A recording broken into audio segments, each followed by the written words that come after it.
In 2017, a casino in Las Vegas ran an internal study they never published. They discovered that when they removed all the clocks from the gaming floor and pumped in slightly higher oxygen levels, gamblers stayed an average of 14 minutes longer per session. 14 minutes. That doesn't sound like much until you understand that the average slot machine extracts roughly $175 per hour from a player.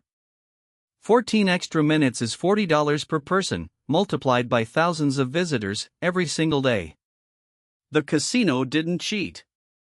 They didn't steal. They simply engineered the environment so your brain forgot to leave.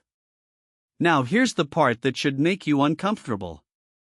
The store you walked into last Tuesday did the exact same thing. So did the app you opened this morning? So did the website where you bought something you didn't plan to buy? The casino just had the honesty to study it.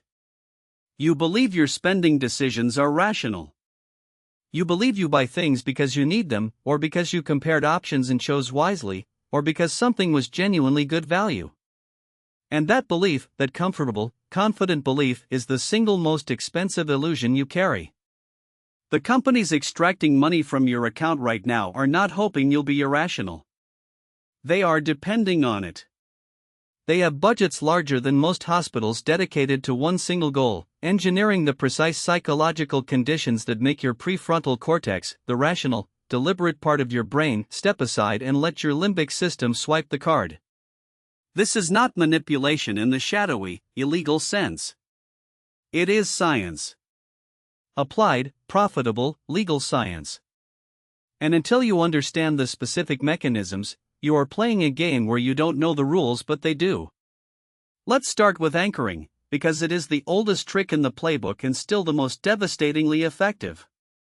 In 1974, psychologists Daniel Kahneman and Amos Tversky published their landmark paper on cognitive biases and discovered something that should have changed how every person shops. When you are exposed to an initial number, any number, even a completely arbitrary one, that number anchors your perception of value for everything that follows. A retailer marks a jacket at $400, then shows it to you on sale for $180. Your brain doesn't process $180 against what the jacket is actually worth. It processes $180 against that $400 anchor. You feel like you won. You just spent $180 on something your pre-anchor brain might have walked past at $90. This is why every luxury brand keeps full-price items visible. They're not trying to sell those items. They're trying to reset your anchor point so that everything else feels reasonable.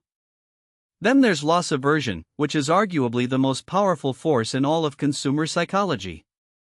Kahneman's research, which eventually won him a Nobel Prize, demonstrated that the psychological pain of losing something is approximately twice as powerful as the pleasure of gaining something of equal value. Companies weaponize this constantly. Limited time offer. Only 3 left in stock. Your card is expiring. Flash sale ends in 47 minutes. None of this is about scarcity in most cases. Amazon has been caught repeatedly showing false low stock warnings. Hotels inflate booking urgency with fake viewer counts. That countdown timer in your browser? In most cases, it resets the moment it hits 0. They are not telling you about a real shortage. They are triggering your loss aversion circuitry so that the pain of missing the deal overrides the rational question of whether you needed the thing at all. Next, dopamine loops. This is where consumer psychology becomes genuinely alarming. Dopamine, the neurotransmitter most people associate with pleasure, is actually more precisely associated with anticipation and reward seeking. Neuroscientist Wolfram Schultz's research at Cambridge showed that dopamine spikes hardest not when you receive a reward, but when you are about to receive an unpredictable reward. Variable reward schedules. Sound familiar? Slot machines use this. So does Instagram. So does every app with a pull-to-refresh mechanism. And so does online shopping. The browse, the add to cart, the checkout anticipation, the package tracking, the opening, that entire sequence is an engineered dopamine loop. Retailers like Shein and Zara use microtrend cycles precisely to keep this loop spinning. Zara releases over 20 new collections per year. Not because fashion changes that fast. Because your dopamine system needs novelty to keep firing. You're not shopping.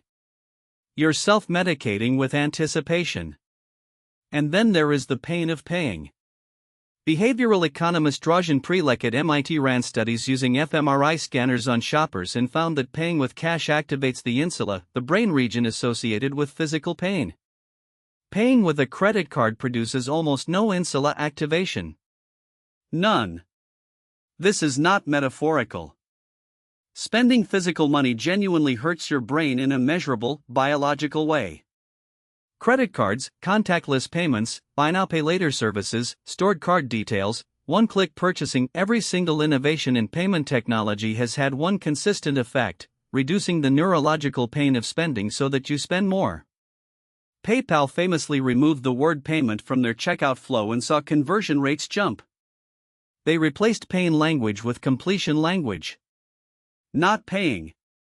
Completing your order. Here's what makes this bigger than any individual trick. These techniques don't operate in isolation. They operate inside a system that is comprehensively designed to keep you in a permanent state of wanting.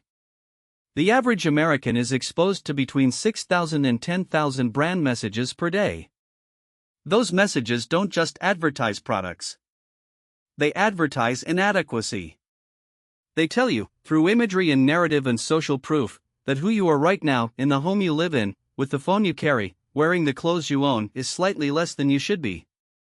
And the solution, always, is purchasable. This is not accidental. It is the foundational logic of a consumer economy. Economic growth requires consumption. Consumption requires desire. Desire requires dissatisfaction. They need you to feel like enough is never quite enough. The $4 trillion global advertising industry exists entirely to manufacture that feeling. And the buy now pay later industry, now worth over $680 billion globally, exists to make sure that feeling can always be acted on immediately, even when your bank account says otherwise. The debt isn't a side effect. For some players in this system, the debt is the product. Here's where most financial content gets this completely wrong. The conventional wisdom says wealthy people just have more willpower, more discipline, more financial literacy. That is not what the research shows. Warren Buffett famously still lives in the house he bought in 1958 for $31,500. But that's not willpower. That's what psychologists call identity-based decision-making. Buffett has articulated explicitly that he defines himself as an investor, not a consumer. His identity makes conspicuous consumption not just unnecessary but actively inconsistent with who he is. Research by psychologist Wendy Wood at USC found that high-performing individuals rely less on willpower than on environmental design, structuring their surroundings so that the default behavior is already the behavior they want. Wealthy people, broadly, don't resist spending through gritted teeth. They architect their financial lives so that the friction of spending is high and the friction of saving is low. They don't browse luxury retail sites for entertainment. They don't have credit cards with high limits attached to one-click checkout. They pay attention to the gap between what something costs and what they would pay if they had discovered it rather than been sold it. That gap is a direct measure of how much someone's decision was engineered by someone else. First, implement a 72-hour rule for any non-essential purchase over $50. Not 24 hours. 72. The research on decision fatigue by Roy Baumeister at Florida State shows that the emotional intensity of a purchase diminishes significantly within 3 days when you are not re-exposed to the marketing stimulus. In practical terms, close the tab.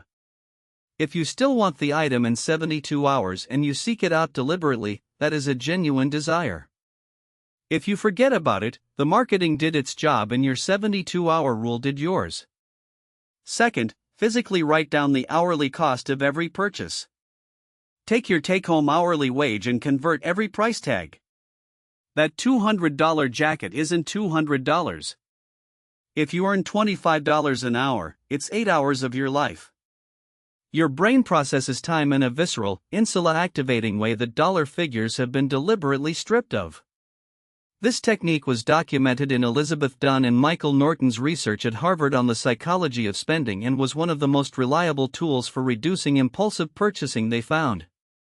Third, identify your personal dopamine triggers and name them out loud. When you feel the pull to browse Amazon, ASOS, any platform, literally say, either aloud or in writing, what emotional state preceded the urge. Boredom, anxiety, loneliness, mild stress. Research by neuroscientist Anna Lemke, author of Dopamine Nation, shows that naming the emotional antecedent interrupts the automatic behavior chain before it executes. The browse to buy loop requires that you don't notice you've started it. Fourth, never save your card details on shopping sites. This sounds trivial. The friction of retrieving your card, typing 16 digits, the expiry date, the CVV, that small, irritating friction reduces impulse purchases by a measurable margin. One study by the National Bureau of Economic Research found that frictionless payment systems increased unplanned spending by up to 30%. That friction they removed? It was protecting you. Put it back. Every dollar you spend impulsively isn't just money leaving your account, it is the deliberate, scientific result of billions of dollars spent studying your brain so that someone else could predict your behavior better than you can.